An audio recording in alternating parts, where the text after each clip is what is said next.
नमस्कार साथियों। दोस्तों, आज के सेशन में मैं आपको ये बताने आया हूँ कि हमारे देश में असिस्टेंट प्रोफेसर कैसे बना जाए। असिस्टेंट प्रोफेसर बनने के स्टेप बाय स्टेप क्या प्रोसेस है और क्या क्या चीज़ें हैं जो आपको मिनिमम एलिजिबिलिटी के रूप में देखनी होती है और वो क्या क्या चीज़ें हैं जिसका आपको ध्यान रखना है। आप सभी नेट एग्ज़ाम देंगे और नेट क्वालिफाई करने के बाद असिस्टेंट प्रोफेसर बनने की ही ख्वाहिश सभी बच्चों के मन में होती है। तो आपको अभी से ही ये पता होना चाहिए कि असिस्टेंट प्रोफेसर बनने के लिए सिर्फ नेट ही काफ़ी नहीं है। आपको असिस्टेंट प्रोफेसर बनने के लिए और क्या क्या चीज़ें की ज़रूरत पड़ेगी, उसकी कार्रवाई अभी से ही आप करें, तो वो आज के सेशन में आपको बताया जाएगा। तो साथियों, असिस्टेंट प्रोफेसर बनने की इस आपके सपने को पूरा करने के लिए रास्ता क्या है, क्या रास्ते पे हम चलेंगे, आज उसकी चर्चा मैं करने आपके पास आया हूं। सबसे पहली चीज़ दोस्तों, असिस्टेंट प्रोफेसर बनने के पथ पे आपको यह समझना है कि आपके पास एक मास्टर्स डिग्री होनी चाहिए जिसमें आपका 55% मिनिमम आना चाहिए। और ये मैं बात अनरिजर्व कैटेगरी की कर रहा हूँ। रिजर्व कैटेगरी जो है ओबीसी, एसटी, एससी वगैरह, उनके लिए ये 50% है। तो कैटेगरी स्टूडेंट्स के लिए 5% की छूट है। और अब मैं जो भी आपको बात करूंगा वो जनरल कैटेगरी या अनरिजर्व कैटेगरी के लिए मैं बताऊंगा और कैटेगरी का 5% का छूट रहेगा। 55% का मिनिमम एलिजिबिलिटी है, मास्टर्स आपके पास होनी चाहिए। पर इसका यह मतलब नहीं है कि सिर्फ 55% ही होने से आपका काम हो जाएगा, नहीं।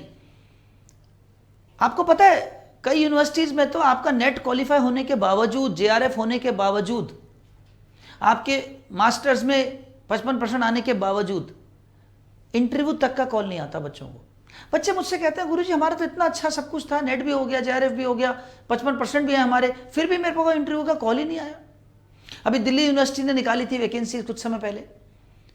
तो ये यूनिवर्सिटी जब वैकेंसी निकालती है और इंटरव्यू के लिए आपके जो डेटा आप मंगाती हैं, आपका जो सीवी होता है, उसमें एक स्कोर होता है, API score, academic performance indicator, API score. उस एपीआई स्कोर में कुछ पॉइंट्स होते हैं जिन पर आपको वो स्कोरिंग करना होता है।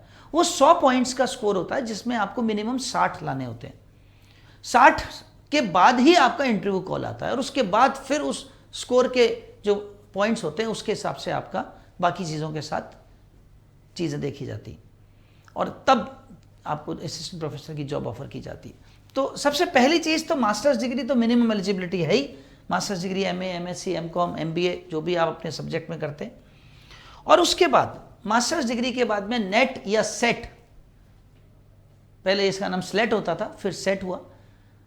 बहुत सारे राज्यों में सेट होता है, हर राज्य में सेट एग्जाम नहीं होता। तो जिस राज्य में सेट का एग्जाम होता है, अगर आप उस राज्य की यूनिवर्सिटी में एडमिशन लेना चाहते हैं तो वहाँ के लिए सेट क्वालिफाई होना चाहिए।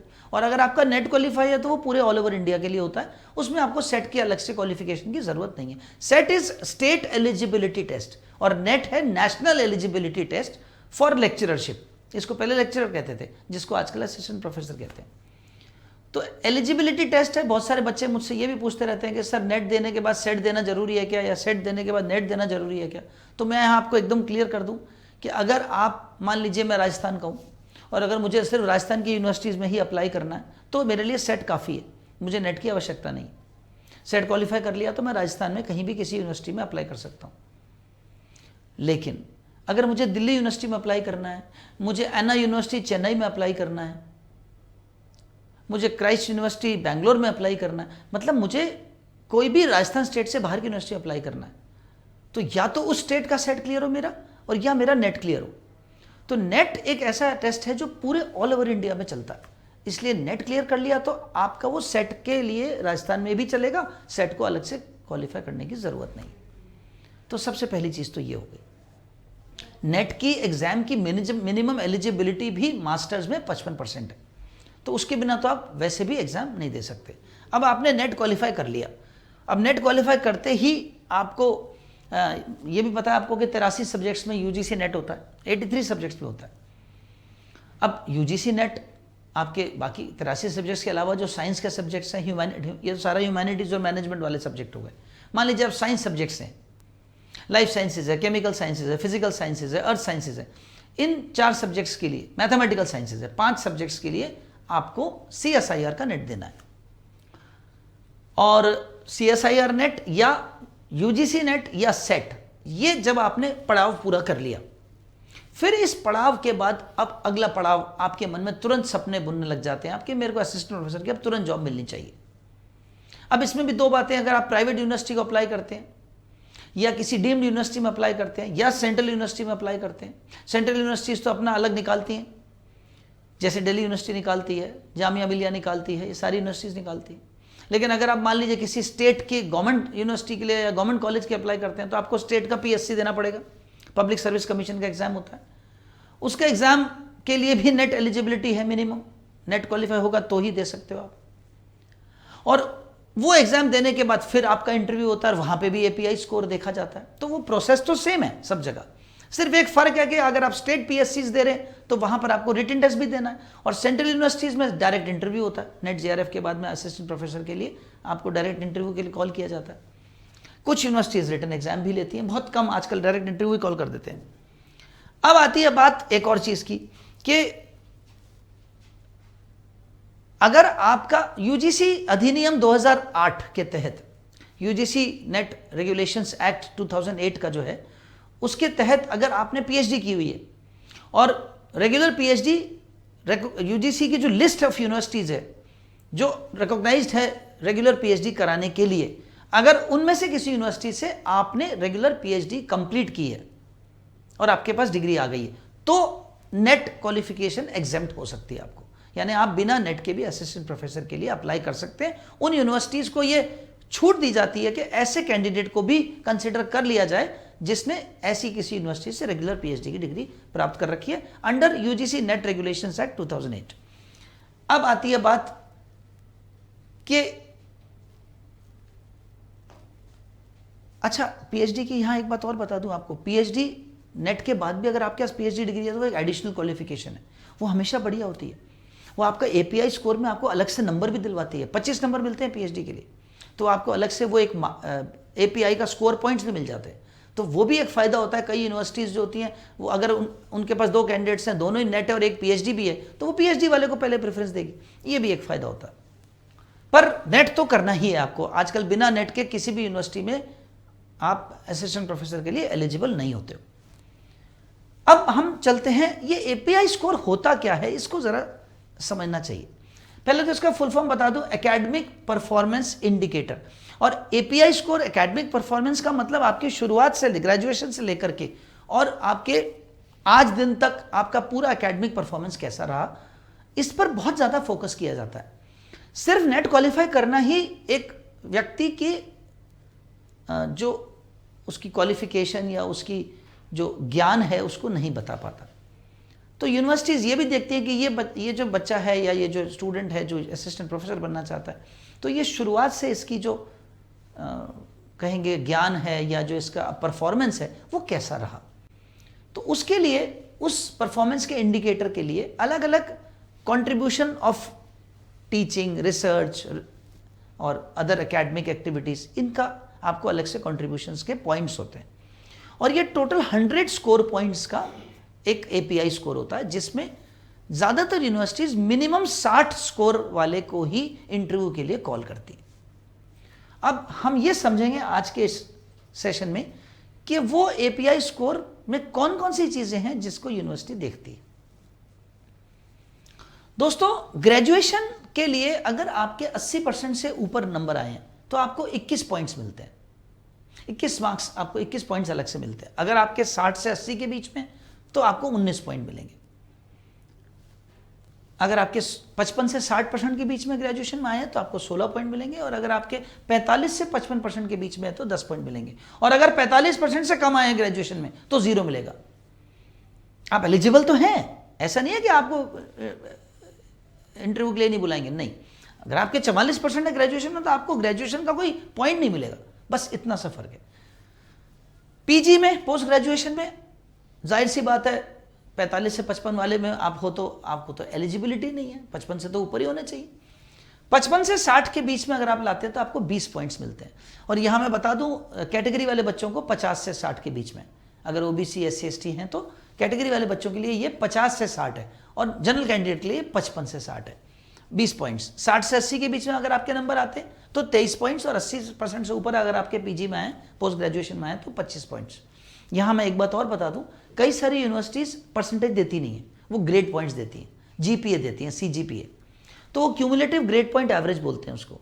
तो अगर आपके यूनिवर्सिटी के रिजल्ट्स में जीपीए स्कोर आया, ग्रेडिंग आई है, तो वो ग्रेडिंग का 7 पॉइंट ग्रेडिंग है, 10 पॉइंट ग्रेडिंग है, उसके हिसाब से जो उसकी परसेंटेज कन्वर्ट होगी उसको मानी जाएगी। ठीक है।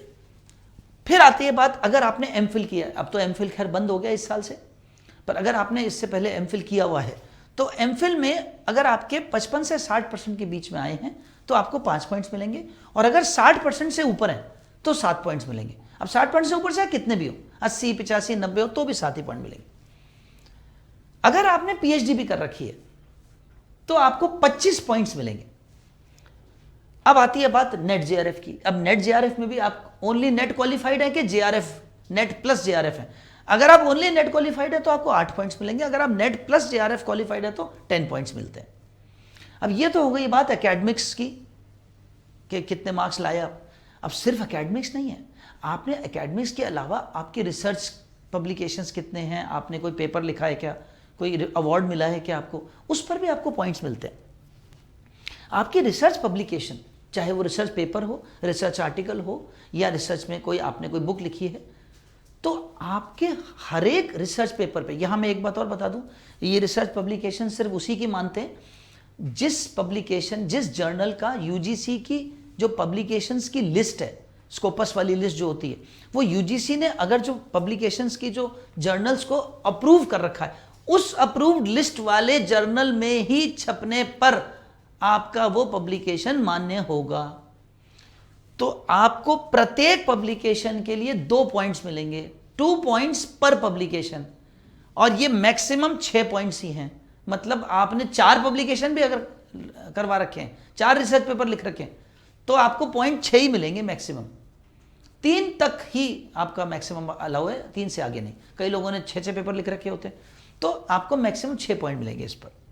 फिर आता है आपका टीचिंग एक्सपीरियंस। देखो बच्चों, यहाँ एक बहुत इंपॉर्टेंट बात है, मैं अपने बच्चों से हमेशा कहता हूँ क्लास में कि बच्चों, यूजीसी नेट का एग्जाम दे रहे हो, बहुत अच्छी बात है, पढ़ाई कर रहे हो, साथ के साथ आगे का नज़र रखो।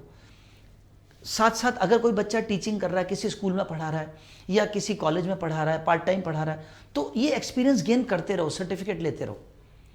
टीचिंग एक्सपीरियंस के प्रत्येक 1 वर्ष के टीचिंग एक्सपीरियंस के 2 पॉइंट्स हैं, और मैक्सिमम 10 पॉइंट्स तक बटोर सकते हो। यानी 5 साल का अगर आपको एक्सपीरियंस है, 5 या उससे अधिक का, तो आपको 10 पॉइंट्स मिल सकते हैं। ये टीचिंग एक्सपीरियंस, सुनिएगा, जरूरी नहीं है कि आप रजिस्टर्ड या ऑन रोल परमानेंट फैकल्टी ही हो, आप एडहॉक फैकल्टी हो, प्राइवेट फैकल्टी हो, टेम्पररी फैकल्टी हो, सब चलेगा, बस आपके पास उसका सर्टिफिकेट होना चाहिए, और वो यूनिवर्सिटी यूजीसी की लिस्ट में होनी चाहिए। यूनिवर्सिटी या कॉलेज है तो एफिलिएटेड होना चाहिए, है ना बच्चों। फिर आते हैं अवार्ड्स। अगर आपको कोई स्टेट अवार्ड मिला हुआ है तो आपको उसके 2 पॉइंट्स हैं, और अगर आपको कोई नेशनल या इंटरनेशनल अवार्ड मिला हुआ है तो उसके 3 पॉइंट्स हैं।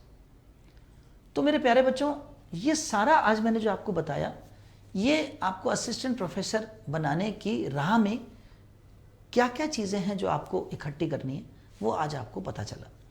सबसे इंपॉर्टेंट पहला कदम तो नेट ही है, तो नेट को क्वालिफाई कीजिए, और नेट को क्वालिफाई करने के बाद फिर आपके लिए आगे की राह आसान हो जाती। देखिए, जो बीत गया ग्रेजुएशन में, जो आ गया वो तो आ गया, पर आगे के लिए तो हम कम से कम अपनी पॉइंट्स बटोर सकते हैं। तो दोस्तों, आज के इस सेशन में आशा करता हूँ आपने बहुत कुछ सीखा होगा। ऐसे ही सेशंस में जुड़ते रहिए। हमारा यूजीसी नेट, उत्कर्ष यूजीसी नेट का चैनल पे सुबह से लेकर शाम तक आपके यूजीसी नेट की क्लासेस चल रही हैं, सब्जेक्ट्स की प्लस पेपर 1 की। मेरी क्लास रोज़ाना 5 बजे होती है शाम को। आप लोग ज़रूर देखिए उन क्लासेस को, रोज़ाना क्लास अटेंड कीजिए, आपको उससे बहुत फ़ायदा मिलेगा। तो आज के लिए इतना ही, मुझे इजाज़त दीजिए, फिर मुलाकात होगी बहुत जल्दी। धन्यवाद, नमस्कार।